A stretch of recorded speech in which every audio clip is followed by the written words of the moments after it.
Samochód elektryczny ratuje planetę.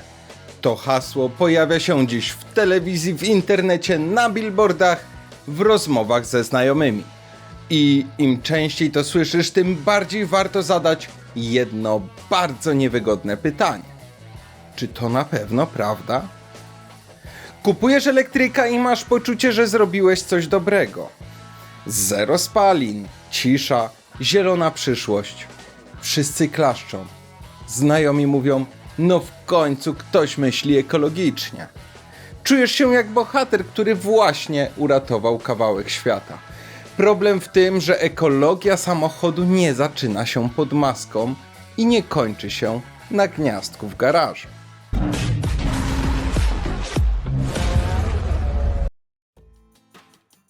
Zacznijmy od miejsca, które producenci najchętniej wymazaliby z pamięci świata.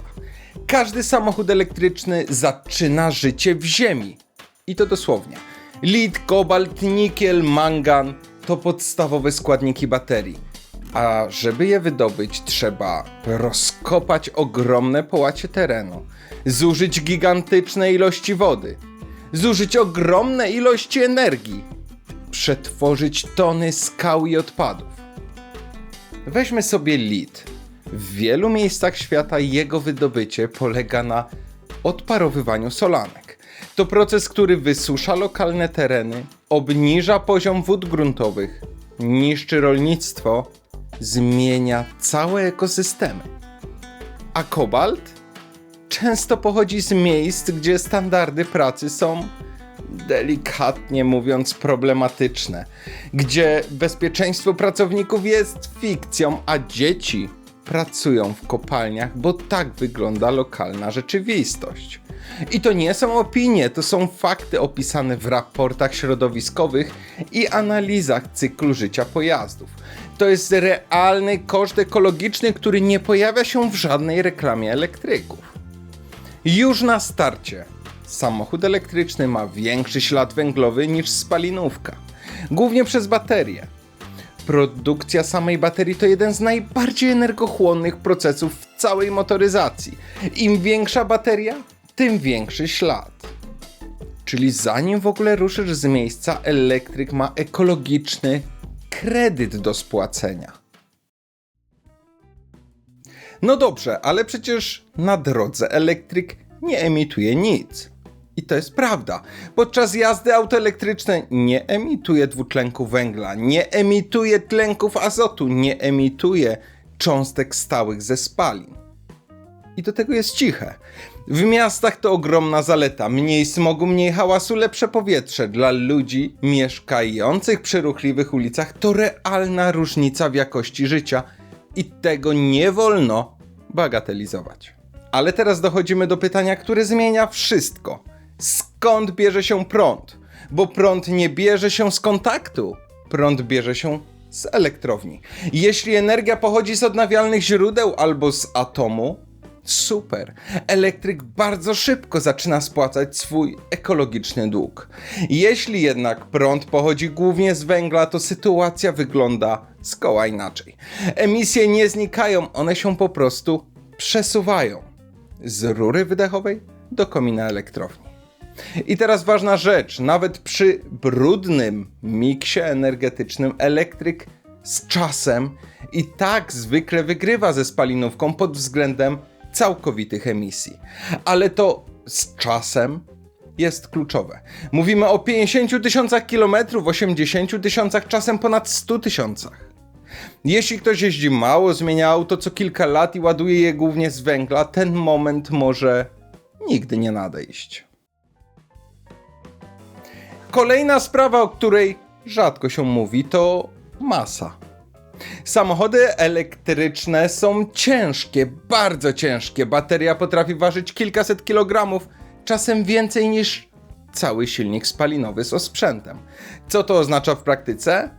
Szybsze zużycie opon, więcej pyłu z hamulców, większe obciążenie dróg, większą energię potrzebną do rozpędzenia auta.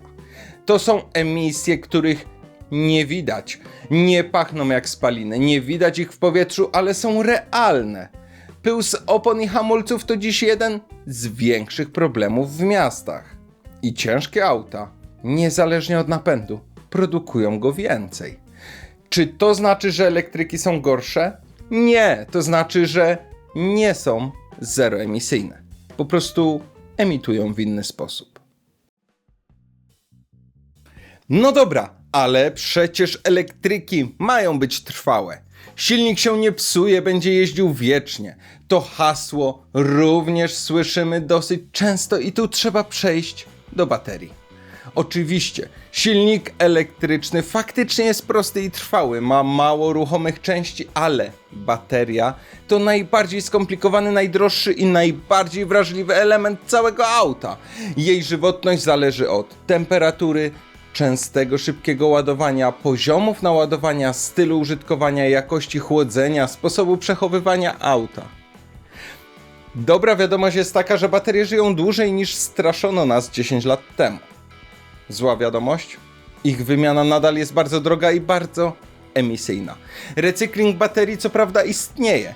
Da się odzyskać lit, kobalt, nikiel, ale to proces energochłonny, drogi i wciąż mało skalowany. Na razie cały system działa głównie dlatego, że baterii do recyklingu jest jeszcze relatywnie mało. Prawdziwy test przyjdzie dopiero za kilka lat, kilkanaście lat, kiedy pierwsza duża fala elektryków zacznie kończyć swój żywot. Zróbmy teraz krok w tył i spójrzmy na auta spalinowe, bo żeby uczciwie ocenić elektryki, trzeba porównać je z czymś realnym, a nie jedynie z idealnym światem z reklam. Nowoczesne silniki, szczególnie te hybrydowe, są dziś dużo bardziej efektywne niż kiedyś. Lżejsze auta, niższe spalanie, mniejszy ślad produkcyjny na start. Jeśli taki samochód jeździ długo, jest dobrze serwisowany, nie jest wymieniany co kilka lat, nie ma ogromnego silnika, który pali tyle co lokomotywa, to jego całkowity wpływ na środowisko wcale nie musi być dramatyczny. I tu pojawia się bardzo niewygodna prawda. Najbardziej ekologiczny samochód to często ten, który już masz. Dlaczego? Bo największym obciążeniem dla planety jest produkcja nowego auta, niezależnie od napędu. Masowa, szybka wymiana samochodów pod hasłem ekologia bywa bardziej szkodliwa niż dalsza jazda sprawnym autem spalinowym. Jeśli twoje auto pali 6-7 litrów i działa bezawaryjnie, to jego ślad węglowy w kolejnych latach jest mniejszy niż ślad produkcji nowego elektryka. To nie jest wygodne dla producentów, ale jest prawdziwe. I tu dochodzimy do sedna problemu. Problemem nie jest to, że auta elektryczne istnieją. Problemem jest narracja, że są magicznym rozwiązaniem wszystkiego. Zamiast mówić, potrzebujemy mniej samochodów, potrzebujemy mądrzejszego użytkowania, potrzebujemy lepszego transportu publicznego, potrzebujemy mniejszych aut, a nie większych. Mówimy, kup nowy, kup większy, kup elektryczny i masz czyste sumienie. To jest wygodne, ale głównie dla producentów. Elektryczne SUV-y ważące 2,5 tony, używane głównie do jazdy po mieście, zmieniane co 3 lata, to nie jest rewolucja ekologiczna. To marketing z zieloną naklejką. Bo jeśli naprawdę zależałoby nam na ekologii, to promowalibyśmy małe auta, car sharing, transport publiczny, dłuższe użytkowanie samochodów. Promowalibyśmy naprawialność, a nie wymienialność. Ale to się nie sprzedaje, a elektryczny SUV za 300 000? Już tak. Żeby była jasność, auta elektryczne mają ogromny sens, ale w konkretnych zastosowaniach. W miastach jako taksówki, jako auta flotowe, jako samochody dla ludzi, którzy jeżdżą dużo i regularnie, tam gdzie prąd jest względnie czysty, tam gdzie infrastruktura ładowania jest rozwinięta. W takich warunkach ich przewaga nad spalinówkami jest realna, policzalna i w pełni uzasadniona. Elektryk, który robi 30-40 tysięcy kilometrów rocznie, ładowany z fotowoltaiki albo z sieci o niskiej emisji, to jest ekologiczny strzał w dziesiątkę.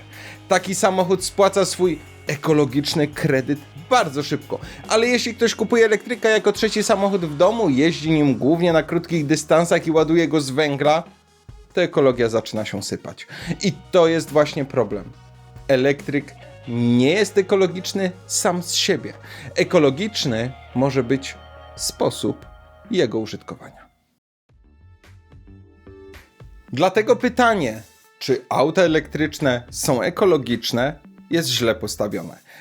Lepsze pytanie brzmi: dla kogo, gdzie, jak długo, jak użytkowane, jak ładowane, jak produkowane. Bo ekologia to nie jest jeden zakup, to suma decyzji podejmowanych przez lata. Jeździsz dłużej jednym autem? Pomagasz. Kupujesz mniejsze auto, bo takie faktycznie ci wystarczy? Pomagasz. Nie zmieniasz samochodu tylko dlatego, że wyszedł nowy model? Pomagasz. Ładujesz elektryka z odnawialnych źródeł energii? Również pomagasz. Nie kupujesz auta większego niż potrzebujesz? Pomagasz. Napęd jest ważny, ale rozsądek jest ważniejszy. Wróćmy jeszcze na chwilę do końca życia auta elektrycznego. Recykling baterii to temat, który często pojawia się w dyskusjach.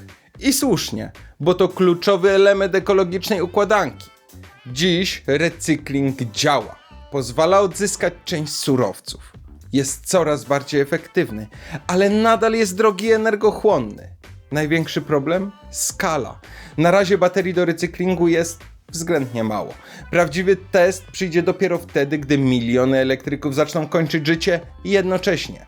Jeśli system nie będzie gotowy, problem dopiero się zacznie. Ale jeśli rozwój technologii recyklingu przyspieszy, a surowce zaczną krążyć w obiegu zamkniętym, elektryki mogą stać się naprawdę ekologicznie, nie marketingowo ekologicznie, tylko realnie. To jest kierunek, który ma sens, ale to nie jest stan obecny. To jest cel. I na koniec najważniejsze, elektryki nie są zbawcami planety, ani jej wrogami. Są narzędziem bardzo dobrym w odpowiednich warunkach, bezużytecznym w innych. Prawda jest mniej efektowna niż reklamy, mniej czarno-biała, mniej wygodna dla producentów, ale dużo bardziej uczciwa. Jeśli chcemy realnie myśleć o ekologii w motoryzacji, musimy przestać szukać prostych odpowiedzi i zacząć zadawać lepsze pytania. Bo ekologia to nie jest wybór między elektryk a spalinówka. To jest wybór między rozsądkiem a impulsem, potrzebą a zachcianką, długowiecznością a konsumpcją, mniejszym autem a większym ego. Najbardziej ekologiczny samochód to nie ten, który ma zieloną naklejkę, to ten, który jest używany długo, mądrze, jest dopasowany do potrzeb, nie jest wymieniany co chwilę, nie jest większy niż naprawdę trzeba, a elektryk może być ekologiczny, ale może być też nieekologiczny. I prawda jest taka, że to ty o tym decydujesz i to od ciebie i twoich decyzji zależeć będzie dalszy kierunek rozwoju motoryzacji. Jeśli się podobało, to łapka w górę, subik oraz jak masz możliwość i oglądasz na urządzeniu mobilnym, to również podbij ten film. Daj znać w komentarzu, jakie jest twoje zdanie na temat aut elektrycznych. Czy twoim zdaniem są ekologiczne, czy to tylko marketing? Sprawdź też inne filmy na kanale. I do następnego. Hej!